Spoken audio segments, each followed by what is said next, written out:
ప్రస్తుతం అల్లు అర్జున్ దేశవ్యాప్తంగా ఆయన మార్కెట్ను ఇంకా విస్తరించుకుంటా పోతనే ఉన్నాడు. అయితే పుష్ప 2 విజయం ఏ స్థాయికి చేరిందంటే 1800 కోట్లకు పైగా భారీ వసూలను నమోదు చేసుకొని రికార్డు సృష్టించింది. ఇంకా దీన్ని విస్తరించుకునే ప్రయత్నం అయితే చేస్తున్నాడంట.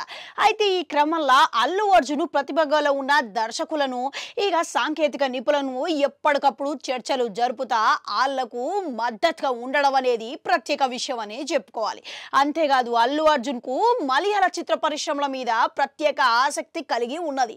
అందుకే అక్కడ ఉన్న ప్రతిభని చూసి గిట్లా ఆయన మళ్ళీ మద్దతు తెలపడం ప్రోత్సహించడం అనేది ఇదొక విశేషం అని చెప్పుకోవాలి. ఇంతకీ ఏ ముచ్చట గురించి మాట్లాడుతున్నా అనుకునేరు. చెప్తున్నా ఇనుకోరి. తాజాగా మలయాళ చిత్ర పరిశ్రమల సంచలనం సృష్టించిన దర్శకుడిని బన్నీ అభినందించినట్లుగా తెలుస్తున్నదంట. అయితే ఈ మధ్య మార్కో అనే సినిమా మలయాళ పరిశ్రమలనే అత్యంత క్రూరాత్మకమైన హింసాత్మకమైన సినిమా లెక్క వైరల్ అవుతున్న సంగతి తెలిసింది. ఈ చిత్రంలో దర్శకుడు ప్రతిభ పనితీరు చూసి ఓ వర్గం అభిమానులు ఆశ్చర్యపోతున్నారు. దర్శకుడు ఏంది మరి గిట్లా ఉన్నాడు, ఇంత క్రూరంగా ఉన్నాడు ఏంది అని మీమ్లు గిట్లా వస్తున్నాయంట. అయితే ఈ దర్శకుడిని ఇప్పుడు బన్నీయే స్వయంగా ఈ సినిమా మీద అభినందించినట్లుగా ఆయన సానుకూలంగా స్పందించినట్లుగా తెలుస్తున్నది. బన్నీయే ఆ దర్శకుడు హనీఫ్ అదేనీని ఫోన్ చేసి మరి ఆయన అభినందించడం జరిగిందట. అయితే చిత్రంలో గొప్ప నిర్మాణ విలువలు, కథ బలవు, ఉన్ని ముకుందం అదిరిపోయే నటన ఈ సినిమాకు ప్రత్యేక అత్యున్నత స్థాయికి తీసుకుపోయినట్టుగా చేసింది అని ఆయన మాట్లాడినట్లుగా తెలుస్తున్నది.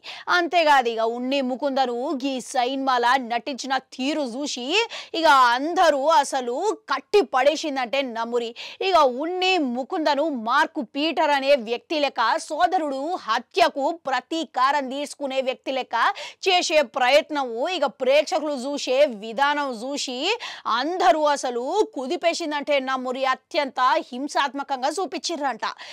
మరోపక్క దర్శకుడు ప్రతిభను బట్టి ఈ సినిమా 20 రోజులలోనే 55 కోట్ల వరకు వసూలను సాధించి సూపర్ హిట్ లెక్క నిలిచిందంట. చూసిరు కదా. అయితే ఈ సినిమా మలయాళ పరిశ్రమలనే ఇప్పుడు తాజాగా సంచలన సినిమా లేక మస్తుగా స్పందన అయితే లభిస్తున్నది. ఇంతకు సినిమా మీరు ఇట్లా చూసిరా? నిజంగానే గంట హింసాత్మకంగా మాట్లాడుకుంటున్నట్టు ఉన్నదంటారా? మీకేమనిపించింది? కామెంట్లల్లా కామెంట్ పెట్టురి. అట్లనే అడగంటుంటే అది కూడా నొక్కరి మళ్ళొస్తా.